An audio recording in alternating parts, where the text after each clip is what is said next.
Alors voilà, vous êtes Ulrich, donc toi tu avais accompagné Snorri Jorvarsson jusqu'à la capitale du Kitar. Donc Momo, l'archidevin donc te fait venir et il t'explique voilà qu'il a un petit travail à te confier et il recherche un objet probablement magique dont il a trouvé l'existence dans un vieux grimoire. Et il te montre le grimoire en question. Donc c'est un bouquin avec un papier de très mauvaise qualité, un texte totalement illisible, dont il t'a fait recopier quelques runes pour que tu puisses essayer de voir. Apparemment c'est un alphabet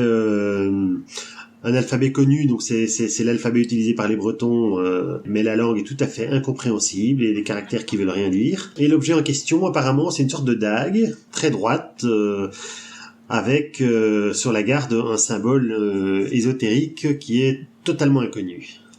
Et dites-moi, pourquoi vous m'envoyez faire vos courses? Pourquoi cette dague est importante? Pour deux raisons. Pour commencer, parce que je ne suis pas certain qu'elle vienne de notre monde. Ça, c'est la première raison. Et qu'elle pourrait me donner des informations précieuses sur son lieu d'origine et sur ceux qui l'ont construite. Et la deuxième raison, c'est que j'aimerais savoir de quoi vous êtes capable.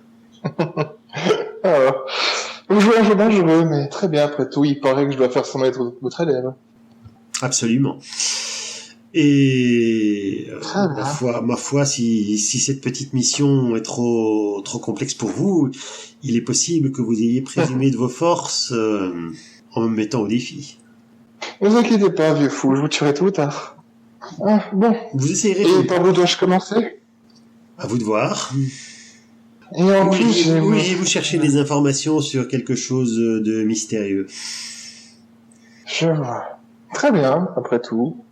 Oh, j'oubliais, pas trop de mon temps. Ne prenez surtout pas ça pour un indice, mais j'ai prié le gardien des bibliothèques de vous donner l'accès aux différents étages. Oh, intéressant. Je vais donc ne pas suivre cet indice et aller, tel un bon élève, lire et apprendre. Ok. Alors tu commences à chercher dans les bibliothèques? C'est ça, ouais. On te donne accès aux étages les plus mystérieuses de la bibliothèque, c'est-à-dire celles qui n'intéressent personne vu qu'elle ne contient pas de formules magiques utilisables, mais uniquement des informations éparses de choses qui sont encore totalement inconnues pour les mages et par conséquent inexploitables.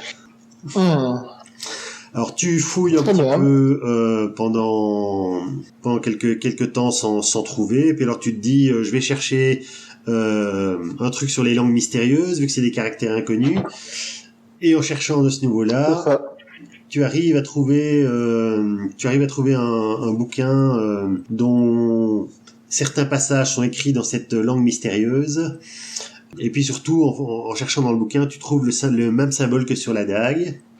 Et ce que tu arrives à trouver, c'est... je vais peut-être te le dire en privé sur le salon privé. On essaiera de pas faire trop long. Et ensuite, tu décideras ce que tu veux éventuellement dire à tes partenaires ou non. Très bien. Désolé, Ulrich, ça sera pas long. Voilà. Alors, le livre que tu trouves... raconte en fait la vie tumultueuse de Asvorbak le dépravé. Alors, d'après ce que tu lis, Asvorbak était une sorte de conjurateur, dépravé avec un E accent. Asvorbak était une sorte d'invocateur qui avait des pouvoirs magiques extrêmement puissants. Il s'est mis au service de l'Empire solarien. Il leur a même permis de gagner d'avoir des victoires contre les elfes sylvains, ce qui ne leur était jamais arrivé depuis extrêmement longtemps. Donc c'était un personnage plutôt puissant. Il a donc eu les faveurs de l'empereur. On lui a remis un fief où il a pu faire un petit peu tout ce qu'il voulait. Et on s'est rendu compte que ses pouvoirs venaient d'une créature monstrueuse qui était toujours avec lui, qui était son esclave en quelque sorte. D'accord. Et aussi que lui-même n'était pas vraiment extraordinaire au niveau de ses propres pouvoirs, mais surtout qu'il était extrêmement pervers. C'était un type absolument monstrueux, infréquentable, mais qu'on était bien obligé d'accepter tel qu'il était, vu son pouvoir, quoi. Et un jour, finalement, il a, comme qui dirait, usé et abusé de la patience de l'empereur, après s'être livré sur une de ses filles à des choses que la morale réprouve, même la morale solarienne. Ça veut tout dire. Oh putain. Oui. Du coup, l'empereur a discrètement fait savoir aux ennemis d'Asvorbak qu'il les autorisait à l'éliminer. Ce qu'ils ont fait, bien entendu. Et alors là, il y a eu une coalition de comploteurs solariens qui se sont même alliés avec les elfes pour se débarrasser d'Asvorbak. Et finalement, une nuit, il y a eu une attaque sur le château d'Asvorbak. Tous ses fidèles ont été massacrés. Lui et sa créature ont disparu. Enfin, on n'a pas d'idée de ce qu'ils sont devenus. Et depuis, un nouveau seigneur a repris le domaine et mène, je vais dire, un cessez-le-feu assez fragile avec les elfes depuis lors. D'accord. Voilà grosso modo tout ce que tu sais, à part que Asvorbak avait aussi des accointances avec des mages solariens, avec des mages du Kitar, et apparemment il serait venu du Kitar avant d'arriver à Solaris. Le plus simple est que tu partes pour le Kitar assez rapidement. C'est ça. Comme ça, tu rencontreras rapidement des gens susceptibles de te renseigner et accessoirement Ulrich. Alors, ce ne sont pas des gens, ce sont un futur Lardin. Pas pareil. Oui, on peut toujours espérer. Ça trouve jamais. Très bien. On remonte en haut? Oui.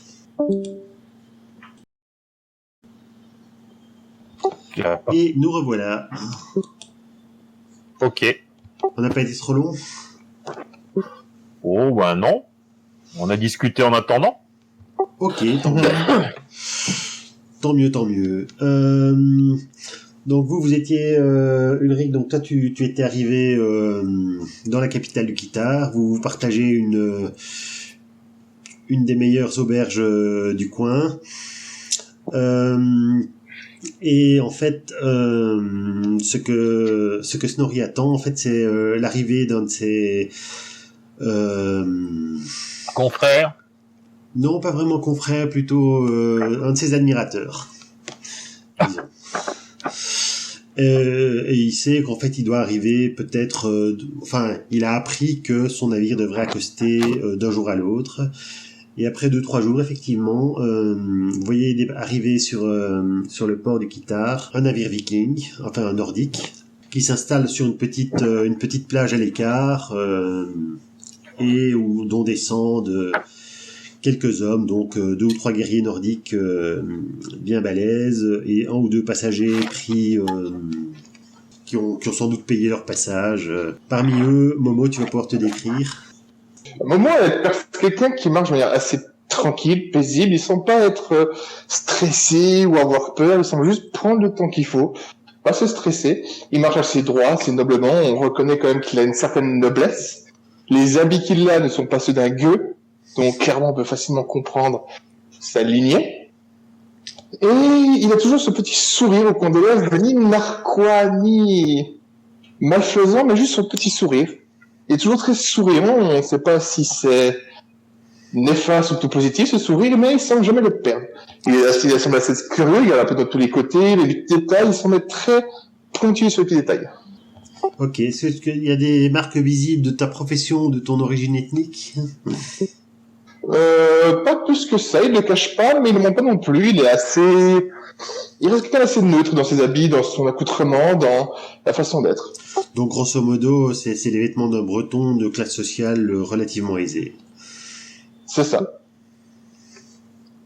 Parmi les autres personnes qui descendent, donc 2-3 guerriers vikings, dont un capitaine à peu près 25 ans, assez costaud, mais pas le plus fabuleux qui soit, même si on sent qu'il sait se défendre, qu'il a un peu de bouteille.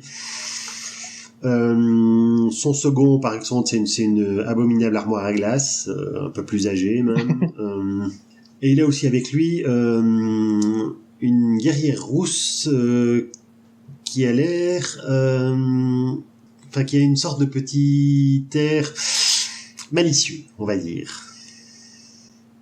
Et apparemment, elle est très attachée à son capitaine, donc elle est toujours fourrée avec lui. Et inversement, surtout. En voyant le débarquer, Snorri arrive tout de suite chez le capitaine. Apparemment, ils s'enlacent, ils se connaissent bien. Qu'est-ce que tu deviens? Mais ça fait longtemps. Ah, j'espérais te trouver ici, mais j'avais un peu peur de te rater.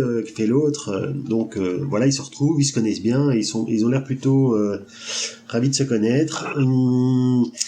Alors le fait que Snorri soit un barde se devine vraiment très facilement. Il a les instruments de sa profession, le langage. Donc on voit que c'est une personne extrêmement cultivée. Il fait tout le temps des références à l'une ou l'autre légende. Et il présente Ulrich à Thornald en expliquant que c'est une personne qui a quelque chose de spécial, mais dont on discutera plus tard. Allô? Oui, et ensuite un grand silence règne sur le quai, parce que j'attends de voir ce que vous allez faire ou dire. Alors, pour moi, je dis, je cherche ceux que je suis je suis pas au courant je vais rencontrer des gens, j'ai personne à voir à proprement parler, donc du coup, j'ai plutôt mon moment. Aller chercher, la première chose que je vais aller, c'est une bibliothèque. Chercher une bibliothèque là où il y a des lieux de connaissances. Ok, tu connais la langue du Kitar? Alors, est-ce que je connais la langue du Kitar? Dans ma fiche, attends, je vais regarder ça. Je ne crois pas, il me semble. Ah, ça sera un peu plus compliqué. Mais ceci dit, tu as près de toi des gens qui ont peut-être des rudiments dans le breton, dans ta langue à toi. Oui, je vais regarder le capitaine des matelots que je suis arrivé, parce que pendant le voyage, je considère que j'ai parlé à des gens. Il n'est pas du genre avec bien entendu, mais il parle facilement. Bien entendu. En fait, tu as galopé sur toute la Bretagne pour et puis apparemment tu as appris qu'il y avait des navires qui longeaient la côte assez régulièrement pour faire du commerce. Donc tu as monnayé ton passage sur ce bateau-là et tu as eu l'occasion de discuter avec le capitaine. C'est ça. Oui, excusez, capitaine, mais j'aurais besoin d'aller dans un lieu de connaissances, bibliothèque ou endroit qu'on expose des connaissances. Alors, je pense que le sultan doit avoir une bibliothèque. D'ailleurs, tu as l'autre nordique, Snorri, qui intervient et qui fait le prince Ahmet a une bibliothèque qui est assez bien fournie. Et d'ailleurs, Thornald, il serait bon que tu sois présent à sa cour au moins une ou deux fois pendant ton séjour. Parce qu'il s'y entend toujours des choses intéressantes. Oh oui, je vais y penser.